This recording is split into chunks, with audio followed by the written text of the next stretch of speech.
আপনি কি জানেন এই পৃথিবীতে গিনি নামে একটি বা দুইটি নয় বরং 4টি দেশ রয়েছে?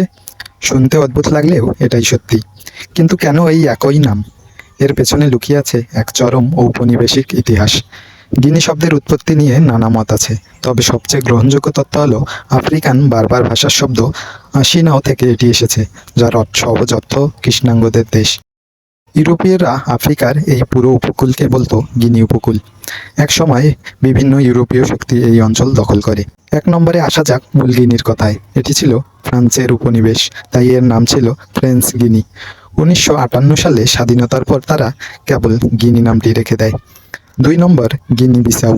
এটি ছিল পর্তুগালের অধীনে, নাম ছিল পর্তুগিজ গিনি। 1973 সালে স্বাধীন হওয়ার পর পাশের দেশ গিনি থেকে নিজেদের আলাদা পরিচয় দিতে তারা দেশের নামের সাথে রাজধানী বিসাউ শব্দটি যুক্ত করে। 3 নম্বর দেশটি হলো নিরক্ষীয় গিনি বা ইকুয়াটোরিয়াল গিনি। এটি ছিল স্পেনের উপনিবেশ। 1968 সালে স্বাধীনতার পর দেশটি ভৌগোলিকভাবে বিষুবরেখা বা নিরক্ষরেখার একদম কাছাকাছি হওয়ায় এর নাম রাখা হয় নিরক্ষীয় গিনি। তবে সবচেয়ে বড় চমক হলো 4 নম্বর দেশটি। এটি আফ্রিকা মহাদেশেই নেই, অস্ট্রেলিয়ার ঠিক উপরে ওশেনিয়া মহাদেশের একটি দ্বীপরাষ্ট্র পাপুয়া নিউ গিনি। 1945 সালে এক স্প্যানিশ নাবিক এই দ্বীপে পা রাখেন।